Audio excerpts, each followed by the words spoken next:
April 20, 1973. 26-year-old guy who was 6 feet 9 inches tall, Ed Kemper, जो अपनी mother colonel camper के साथ एप्टोस California में रहता था।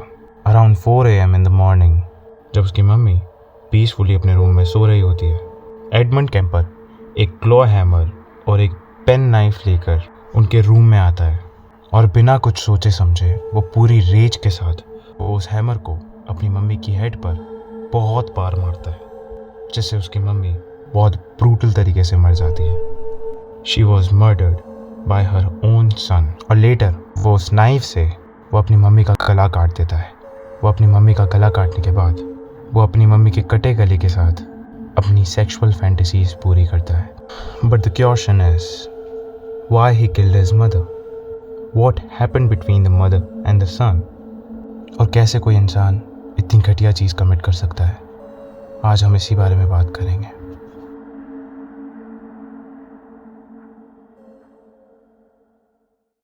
Hello guys, welcome back to my channel Disturbing V, where I post videos related to real horror stories, horrifying serial killer cases and other crime cases. Today we will talk about one of the most brutal serial killer, Edmund Kemper, जिसने more than 8 innocent लोगों की जान ले ली है।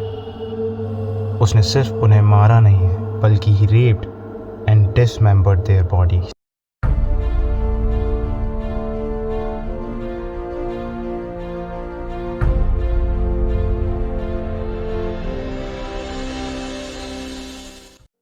Edmund camper, जिसका जन्म 18 दिसंबर 1948 में Burbank California में हुआ था।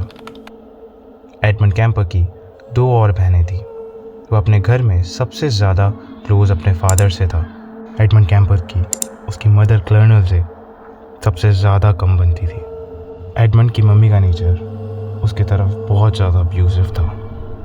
वो हाइट में नॉर्मल बच्चों से थोड़ा डिफरेंट था। उसकी हाइट नॉर्मल बच्चों से बहुत ज़्यादा बड़ी थी। उसका वेट और उसकी हाइट नॉर्मल बच्चों से थोड़ी ज़्यादा बड़ी थी, इसलिए उसकी मम्मी सबके सामने उसे नीचा दिखाती थी। उसकी हाइट, उसकी हेल्थ, सबका मजाक बनाती थी।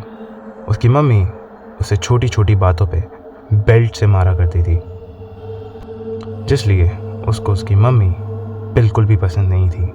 उसके मम्मी और पापा का रिलेशनशिप कुछ ज़्यादा सही नहीं था, तो वो दोनों भी 1957 में सेपरेट हो जाते हैं और एडमंड को उसकी दोनों बहनों के साथ उसकी मम्मी के साथ रहने के लिए भेज दिया जाता, जिससे एडमंड को बिल्कुल भी अच्छा नहीं लगता।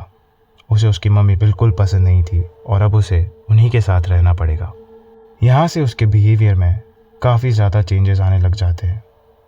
कैंपर अपनी सिस्टर की डॉल का हेड और बॉडी काट देता था। एट द एज ऑफ 10 उसने इतनी अजीब सी चीज़ अपनी बड़ी बहन को बोली दैट अगर मुझे अपनी टीचर को किस करना होगा तो सबसे पहले मुझे उन्हें मारना होगा। कुछ टाइम बाद वो डॉल की बॉडी को काटते काटते वो डॉल से जानवरों पे शिफ्ट हो गया था। उसने अपनी एक फैमिली कैट को ज़िंदा ही ज़मीन में गाड़ दिया था और कुछ देर बाद उसने बाहर निकाल कर उसके हेड को अलग करके एक स्पाइक में लगा दिया था। एट द एज ऑफ 14 वो अपनी मम्मी के घर से भाग जाता है। वो भागकर वैन नाइस कैलिफोर्निया अपने फादर को ढूंढते हुए आ जाता है। वहाँ जाकर उसे पता लगता है कि उसके पापा की दूसरी शादी हो चुकी है and he also had a son. वो कुछ टाइम अपने पापा के साथ रहता है, बट फिर उसे उसके ग्रैंड पेरेंट्स के साथ रहने के लिए भेज दिया जाता है। वहाँ उसे उसकी ग्रैंड मदर भी ज़्यादा पसंद नहीं थी। उसकी ग्रैंड मदर उसे उसकी मम्मी की याद दिलाती थी। एंड फिर आता है वो दिन जब एडमंड कैंपर अपना पहला मर्डर करता है। August 27, 1964. His grandfather was out for some shopping. Camper की अपनी ग्रैंड मदर से कुछ आर्ग्यूमेंट्स हो जाती है, तो वो इस चीज़ से गुस्सा होकर अपने ग्रैंड पेरेंट्स के घर से एक राइफ़ल निकालता है और वो अपनी ग्रैंड मदर के एक बार हेड पर और 2 बार उनकी बैक पर गोली मार देता है। और फिर उसके बाद वो एक चाकू लेकर उनको बहुत बार उस चाकू से मारता है। फिर उसे याद आता है कि अब थोड़ी देर में उसके ग्रैंडफादर भी शॉपिंग करके घर आ जाएंगे जैसे ही उसके ग्रैंडफादर अपने घर आते हैं, वो उनके ऊपर भी गोली चलाकर उनको मार देता है। कैंपर इसके बाद खुद पुलिस को कॉल करता है और सारी चीज़ें बता देता है। जैसे ही वहाँ पुलिस आती है, वो शॉक हो जाती है कि एक 15 साल के बच्चे ने अपने ही दादा दादी को इतनी ब्रूटली मार दिया है। कैंपर को फिर अतस के दरो स्टेट हॉस्पिटल में ले जाया जाता है, जहाँ उसे वो लोग सुधारने की कोशिश करते हैं। 8 साल बाद जब उन्हें लगता है कि कैंपर अब रिलीज़ होने के लायक हो चुका है, तो उसे रिलीज़ कर दिया जाता है। 5 साल बीत चुके हैं। कैंपर अब 20 साल का हो चुका है। वो 6 फीट 9 इंच का एक बहुत बड़ा आदमी हो चुका है। उसे जैसे ही उस हॉस्पिटल से छोड़ा जाता है, फिर से उसे उसकी मम्मी के साथ रहने के लिए भेज दिया जाता है। जब वो अपनी मम्मी के पास जाता है तो इसे पता चलता है कि इसकी मम्मी ने दूसरी शादी कर ली है। इसके बाद कैंपर एक कम्युनिटी कॉलेज ज्वाइन कर लेता है। During his college life he was very shy और उसे लड़कियों से बात करने में बहुत ज़्यादा प्रॉब्लम्स होती है। तब उसे हिच हाइकिंग करती हुई लड़कियां दिखती थी। वो उन्हें उठाकर उनकी डेस्टिनेशन पे छोड़ देता था। फिर आई डेट 7 मई 1972। कैंपर 2 18 साल की हिच हाइकिंग करते हुए स्टूडेंट्स को पिक करता है, मैरी एन वेस्का एंड एनिटा लुचेसा। जैसे ही वो 2 लड़कियों को अपनी कार में बिठाता है, कैंपर अपनी गाड़ी को एक सुनसान जगह ले जाता है। वो फिर अपनी जेब से एक गन निकाल कर एनिटा को फोर्सफुली कार की ट्रंक में बंद कर देता है।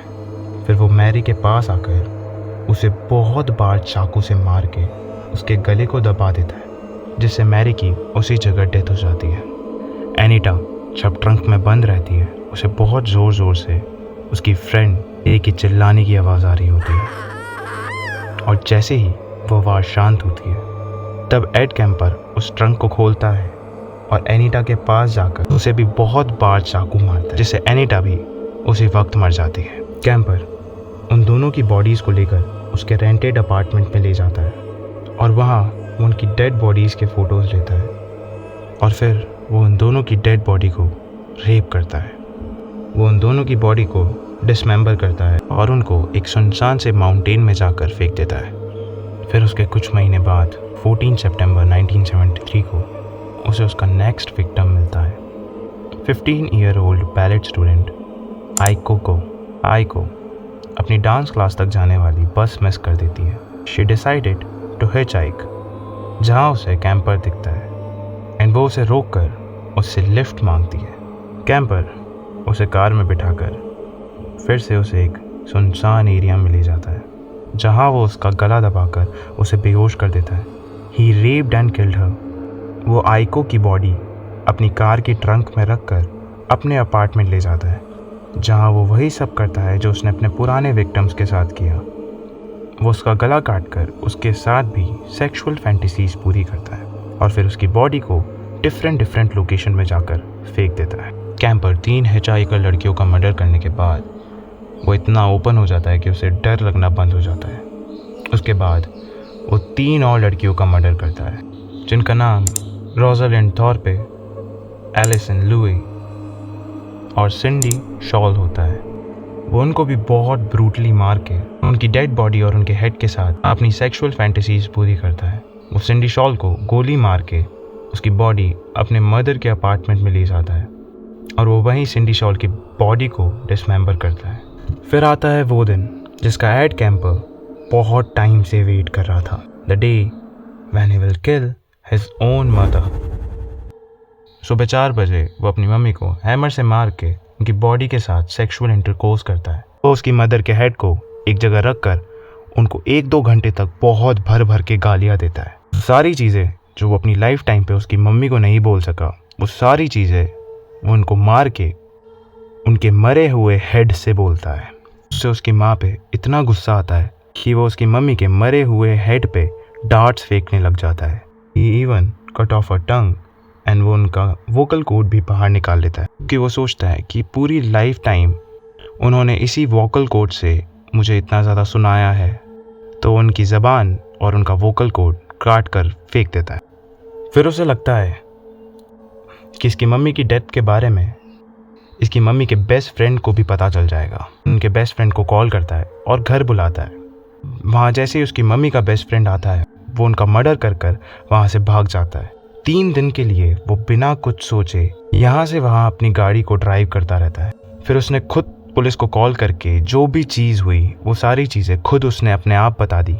अरेस्ट होते ही एडमंड अपने पुराने सारे क्राइम्स एक्सेप्ट करता है और बताता है कि उसने ही उन हिचहाइकर्स को मारा है। एडमंड कैम्पर को इसके बाद उम्र कैद हो जाती है। एडमंड कैम्पर आज भी जिंदा है और उसकी एज 76 साल की हो चुकी है। It is a very horrifying case. उस वक्त इसने पूरे शहर में डर फैला दिया था। लगातार जो हिचहाइकर्स करती हुई लड़कियां गायब हो रही थी, उससे पूरे शहर में बहुत ज़्यादा डर फैल चुका था।